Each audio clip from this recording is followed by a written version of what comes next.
Hi friends, welcomes to Vasantham Saravanan channel.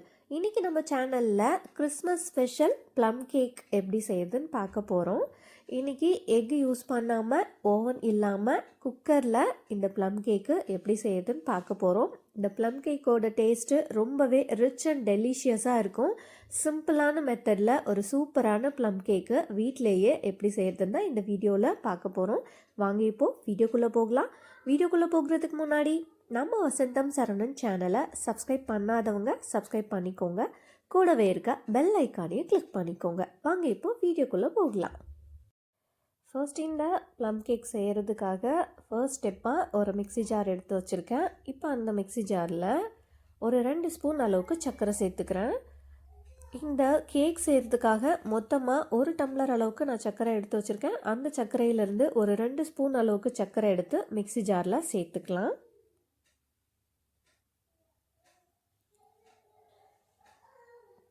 இப்போ 2 spoon அளவுக்கு சர்க்கரை மிக்ஸி ஜாரில் சேர்த்தாச்சு. இப்போ அடுத்ததாக ஒரு துண்டு பட்டை எடுத்து வச்சுருக்கிறேன், சின்னமன் பட்டை. அந்த பட்டையை இது கூட சேர்த்துக்கலாம். சின்னதாக ஒரு பட்டை சேர்த்தாலே போதுமானதாக இருக்கும். இப்போ அடுத்ததாக 2 ஏலக்காயை இது கூட சேர்த்துக்கிறேன். 2 ஏலக்காய் சேர்த்தாச்சு. இப்போ அடுத்ததாக 2 கிராம்பு இது கூட சேர்த்துக்கிறேன். சேர்த்துட்டு இப்போ இது எல்லாத்தையும் நல்லா நைஸ் பவுடராக அரைச்சி எடுத்துக்கணும். இப்போ இதை அரைச்சி எடுத்து ஒரு டப்பாவில் தனியாக எடுத்து வச்சுருக்கேன். இது அப்படியே இருக்கட்டும். இப்போ அடுத்ததாக ஒரு பவுல் எடுத்து வச்சுருக்கேன். இப்போ அந்த பவுலில் ஒரு 1/2 டம்ளர் அளவுக்கு ஆரஞ்சு பழச்சாறு எடுத்துக்கிறேன். தண்ணிலாம் சேர்க்காமல் வெறும் ஆரஞ்சு மட்டும் நல்லா அடித்து எடுத்து வச்சுருக்கேன். இப்போ அந்த ஆரஞ்சு பழச்சாறில் ஒரு 1/4 கப் அளவுக்கு டூட்டி ஃப்ரூட்டி சேர்த்துக்கிறேன். அடுத்ததாக அதே கப்பால் ஒரு 1/4 கப் அளவுக்கு முந்திரி பருப்பு சேர்த்துக்கிறேன். இப்போ அடுத்ததாக 1/4 கப் அளவுக்கு பாதாம் குட்டி குட்டியாக கட் பண்ணி வச்சுருக்கேன். இந்த மாதிரி கட் பண்ணிவிட்டு அதையும் நம்ம இந்த ஆரஞ்சு பழச்சாறு கூட சேர்த்துக்கலாம். நெக்ஸ்ட்டு ஒரு 1/4 கப் அளவுக்கு வால்நட் சேர்த்துக்கிறேன். வால்நட்டை குட்டி குட்டியாக உடச்சி வச்சுருக்கேன். இப்போ அந்த வால்நட்டையும் நம்ம இது கூட சேர்த்துக்கலாம். சேர்த்துட்டு ஒரு 1/4 கப் அளவுக்கு டேட்ஸு பேரிச்சம்பழத்தையும் கட் பண்ணி வச்சுருக்கேன். இப்போ அந்த பேரிச்சம்பழத்தையும் இந்த ஆரஞ்சு பழச்சாறு கூட சேர்த்துக்கலாம். அடுத்ததாக ஒரு 1/4 கப் அளவுக்கு இந்த செரி ஃப்ரூட்டை சேர்த்துக்கிறேன். அடுத்ததாக ஒரு 1/4 கப் அளவுக்கு உலர்ந்த திராட்சை, சிவப்பு கலர் திராட்சை இருக்கும் இல்லையா, அதை சேர்த்துக்கிறேன். அடுத்ததாக அதே 1/4 கப் அளவுக்கு கருப்பு திராட்சை, உலர்ந்த திராட்சை சேர்த்துக்கிறேன். இப்போ அவ்வளோதான். இது எல்லாத்தையும் சேர்த்துட்டு நல்லா மிக்ஸ் பண்ணி விட்டுக்கணும். இது ஒரு குறைஞ்சது ஒரு 1 மணி நேரமாவது இந்த ஆரஞ்சு பழச்சாறுலே அப்படியே ஊறிட்டுருக்கட்டும். இப்போ நம்ம சேர்த்துக்கிட்ட எல்லா ட்ரை ஃப்ரூட்டையும் நல்லா மிக்ஸ் பண்ணி விட்டுக்கணும். மிக்ஸ் பண்ணி விட்டுட்டு இதை அப்படியே நம்ம மூடி போட்டு வச்சிடலாம். ஒரு 1 மணி நேரமாவது இது நல்லா இந்த ஆரஞ்சு பழச்சாறுலே நல்லா ஊறிட்டுருக்கணும். இப்போ இது நல்லா மிக்ஸ் பண்ணியாச்சு. இந்த மாதிரி நல்லா அழுத்தி விட்டு அப்படியே மூடி போட்டு வச்சிடலாம்.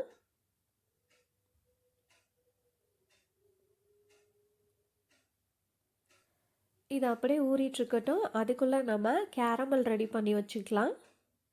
இப்போ அதுக்காக நம்ம ஆல்ரெடி ஸ்டார்டிங்லேயே காமிச்சிருந்தோம் இல்லையா, 1 டம்ளர் அளவுக்கு சர்க்கரை. இப்போ அந்த சர்க்கரையை எடுத்து வச்சுருக்கேன். நம்ம ஆல்ரெடி ஒரு 2 ஸ்பூன் அளவுக்கு சர்க்கரை இதுலேருந்து எடுத்தாச்சு. அதனால் மீதி இருக்கிற இந்த 3/4 டம்ளர் அளவுக்கு சர்க்கரையை ஸ்டவ் ஆன் பண்ணிவிட்டு ஒரு பேன் ஹீட் பண்ணி வச்சுருக்கேன். இப்போ அந்த பேனில் சேர்த்துக்கலாம். சேர்த்துட்டு தண்ணி எதுவும் சேர்க்கக்கூடாது. தண்ணி சேர்க்காமல் ஸ்டவ்வை ஸ்லோ ஃப்ளேமில் வச்சுட்டு இந்த மாதிரி கிளறி விட்டுட்டே இருக்கணும். கொஞ்சம் கொஞ்சமாக இந்த சர்க்கரை மெல்ட் ஆகி வரும். ஸ்டார்டிங்கில் கொஞ்சம் கஷ்டமாக இருக்க மாதிரி இருக்கும். ஆனால் சர்க்கரை மெல்ட் ஆக ரொம்பவே ஈஸியாக நமக்கு கேரமல் கிடைக்க ஆரம்பிச்சிரும்.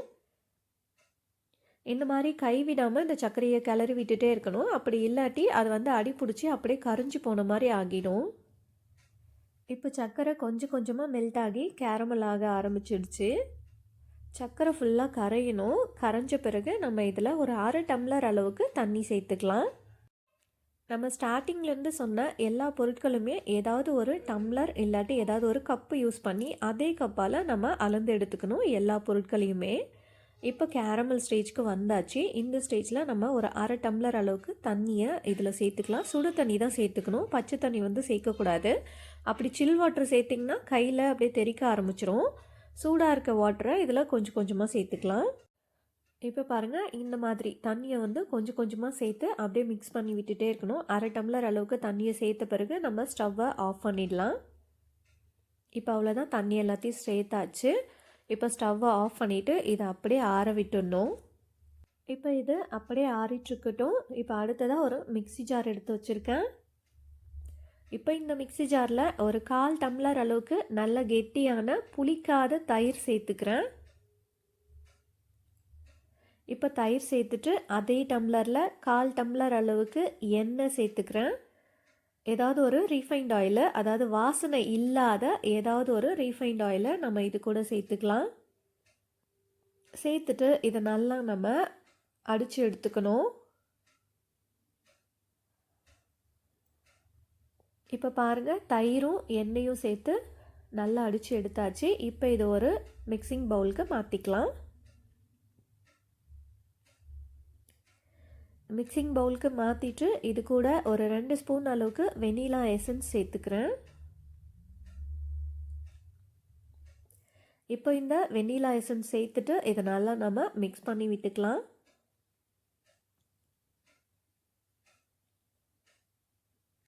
வெண்ணிலா எசன்ஸ் சேர்த்துட்டு நல்லா மிக்ஸ் பண்ணி விட்டுட்டு அடுத்ததாக நம்ம கேரமல் ரெடி பண்ணி வச்சுருந்தோம் இல்லையா, அது நல்லா ஆறிடுச்சுன்னா இப்போ அந்த கேரமலை நம்ம இது கூட சேர்த்துக்கலாம். கேரமலை சேர்த்துட்டு நல்லா இதை மிக்ஸ் பண்ணி விட்டுக்கணும்.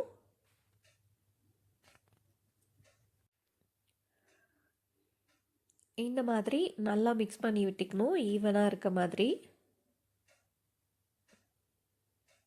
இப்போ இதை நல்லா மிக்ஸ் பண்ணியாச்சு. அடுத்ததாக ஒரு மாவு சலிக்கிற சல்லடை எடுத்து வச்சுருக்கிறேன். இப்போ இந்த சல்லடையில் 1 டம்ளர் அளவுக்கு மைதா மாவு சேர்த்துக்கிறேன். நம்ம ஸ்டார்டிங்கில் சொன்ன மாதிரியே எல்லா பொருட்களையுமே இந்த டம்ளரில் தான் நான் அளந்து எடுத்துக்கிட்டேன். அதனால் நீங்கள் எந்த கப்பு இல்லை டம்ளர் யூஸ் பண்ணுறீங்களோ அதே டம்ளர் யூஸ் பண்ணி எல்லா பொருட்களையும் அளந்து எடுத்துக்கோங்க. இப்போ 1 டம்ளர் அளவுக்கு மைதா மாவு சேர்த்தாச்சு. அடுத்ததாக இது கூட ஒரு 3 ஸ்பூன் அளவுக்கு பால் பவுடர் சேர்த்துக்கிறேன். பால் பவுடர் சேர்த்து கேக் செய்யும்போது அதோட டேஸ்ட்டு இன்னுமே சூப்பராக இருக்கும். அதனால தான், சப்போஸ் உங்களுக்கு இந்த ஆப்ஷன் பிடிக்கலன்னா நீங்கள் அதை ஸ்கிப் பண்ணிக்கலாம். இப்போ அடுத்ததாக இதில் 1 ஸ்பூன் அளவுக்கு பேக்கிங் பவுடர் சேர்த்துக்கிறேன். இந்த மெஷர்மெண்ட் ஸ்பூன் கூட வரும் இல்லைங்களா, அதில் லாஸ்ட்டில் இருக்கிற 2 ஸ்பூன், அதில் வந்து ஒரு குட்டி ஸ்பூனால் 1 ஸ்பூன் அளவுக்கு பேக்கிங் பவுடர் சேர்த்துக்கிறேன். அடுத்ததாக ஒரு 1/2 ஸ்பூன் அளவுக்கு பேக்கிங் சோடா சேர்த்துக்கிறேன். பேக்கிங் சோடா, குக்கிங் சோடா, இதை எப்படி வேணாலும் சொல்லலாம். இப்போ அடுத்ததாக நம்ம இந்த சின்னமோன்லாம் சேர்த்து அரைச்சி வச்சோம் இல்லையா, சக்கரை கூட, ஏலக்காய், சின்னமோன், கிராம்பெல்லாம், அந்த பவுடரை இப்போ இது கூட சேர்த்துக்கலாம். சேர்த்துட்டு இதை நல்லா நம்ம சலிச்சு எடுத்துக்கலாம்.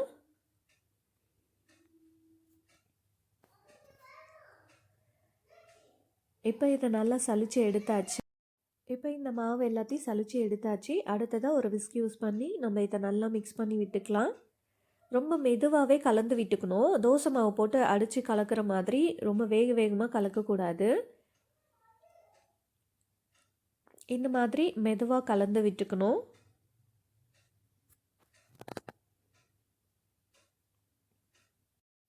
இப்போ இதை நல்லா மிக்ஸ் பண்ணி விட்டாச்சு. இப்போ அடுத்ததாக நம்ம ஆரஞ்சு பழச்சாறில் ட்ரை ஃப்ரூட்ஸ்லாம் ஊற வச்சுருந்தோம் இல்லையா, இப்போ நம்ம அதை எடுத்துக்கலாம். அதை எடுத்து நம்ம இதோட மிக்ஸ் பண்ணி வச்சுக்கலாம். ட்ரை ஃப்ரூட்ஸை சேர்த்துட்டு மறுபடிக்கும் நம்ம இதை நல்லா மிக்ஸ் பண்ணி விட்டுக்கலாம் ஸ்லோவாக.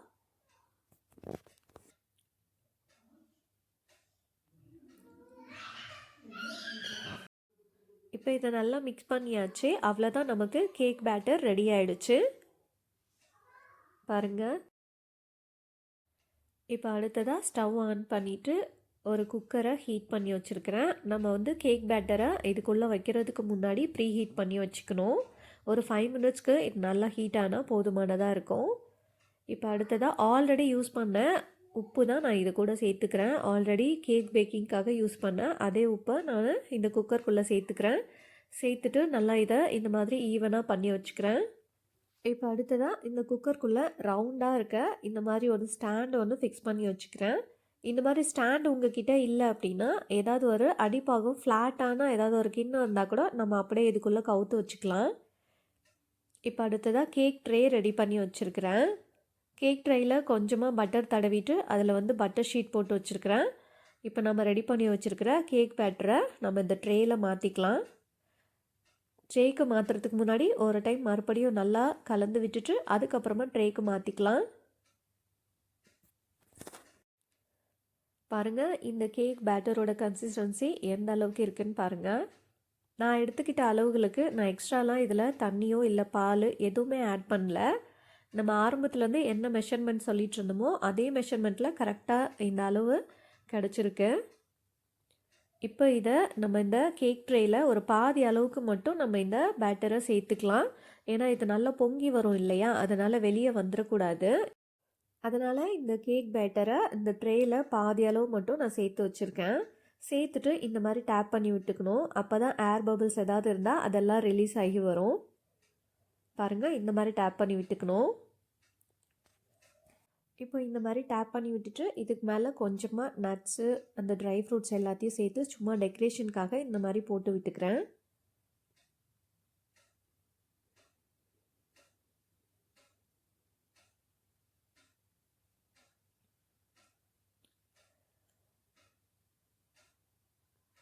இப்போ அவ்வளோதான், இது ரெடி ஆகிடுச்சு. நாம் இப்போ இதை குக்கருக்குள்ளே இந்த ட்ரேயை ப்ளேஸ் பண்ணிடலாம்.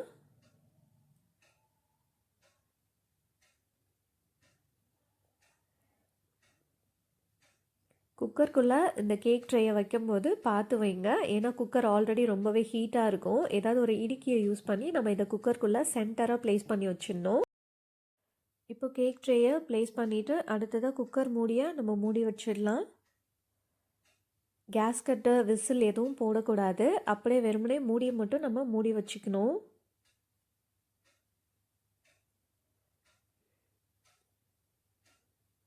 மூடி போட்டுட்டு அடுப்பை சிம்மில் வச்சிடணும். சிம்மில் வச்சுட்டு ஒரு 45லேருந்து 50 மினிட்ஸ் வரைக்கும் சிம்மில் இருக்கணும் அடுப்பு. அதுக்கப்புறமா நம்ம ஓப்பன் பண்ணி பார்க்கலாம்.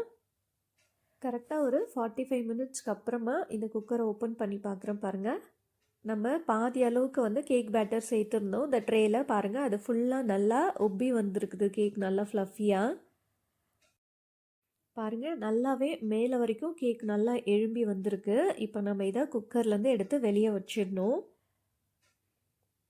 நம்ம குக்கர் உள்ளேயே இதை வச்சுருக்கக்கூடாது. ஏன்னா ஆல்ரெடி குக்கர் ஹீட்லேயே இருக்கு இல்லையா, அதனால் கேக் வந்து அதை சுற்றி வந்து இறுகி போயிடும். அதனால் இப்போ கேக் வெந்துருச்சா என்னன்னு சொல்லிட்டு இந்த மாதிரி ஒரு நைஃப் வச்சு செக் பண்ணி பார்த்துக்கலாம். நைஃப்பில் ஒட்டாமல் வந்ததுன்னா கேக் நல்லா வெந்திருக்குன்னு அர்த்தம். சப்போஸ் அந்த மாதிரி ஒட்டுது நைஃப்பில் அப்படின்னா நீங்கள் திரும்பவும் இந்த குக்கரை அப்படியே கேக் ட்ரேயோட ஸ்டவ் ஆன் பண்ணிட்டு சிம்மில் வச்சு ஒரு 10 மினிட்ஸ்லேருந்து 15 மினிட்ஸ் வரைக்கும் திரும்பவும் வேக வச்சு எடுத்துக்கலாம். அப்போ கரெக்டாகிடும். இப்போ இந்த கேக் நல்லா ஆறிடுச்சு. ஆறின பிறகு நம்ம ஒரு ட்ரேக்கு இதை மாற்றி வச்சுக்கலாம். இப்போ பட்டர் ஷீட்லாம் ரிமூவ் பண்ணிவிட்டு இந்த கேக் எடுத்து ஒரு பிளேட்டுக்கு மாற்றி வச்சுருக்கேன். பாருங்கள், நல்லா ஃப்ளஃபியான சூப்பரான ப்ளம் கேக்கு வீட்டிலே ரொம்பவே ஈஸியான மெத்தடில் செஞ்சு முடிச்சாச்சு. கண்டிப்பாக இதோட டேஸ்ட்டு நல்லா ரிச்சாக டெலிஷியஸாக இருக்கும். நாம் இந்த கேக் செய்கிறதுக்காக எக் யூஸ் பண்ணல, ஓவன் யூஸ் பண்ணல. ரொம்பவே சிம்பிளாக வீட்டிலையே செம்மையாக செஞ்சு முடிச்சாச்சு. ப்ளம் கேக்கு கடையில் இல்லை பேக்கரியில் தான் வாங்கணுன்னெலாம் அவசியம் கிடையாது. வீட்டிலே ரொம்பவே சிம்பிளான மெத்தடில் அதுவும் ரொம்ப டெலிஷியஸான ஒரு டேஸ்ட்டில் நாமளே செஞ்சு முடிச்சிடலாம், அதுவும் குக்கர் வச்சு. இப்போது இந்த கேக்கை கட் பண்ணி காமிக்கிறேன் பாருங்கள், எந்த அளவுக்கு நல்லா ஃப்ளஃபியாக வந்திருக்குன்னு பாருங்கள் இந்த கேக்கு. பாருங்கள் எவ்வளோ சாஃப்டாக இருக்குது கேக்கு. நல்லா நைஸாக கட் பண்ண வருது. ரொம்பவே ஹெல்த்தியான மெத்தடில் நம்ம வீட்டிலையே சூப்பரான ப்ளம் கேக்கு ரெடி பண்ணியாச்சு.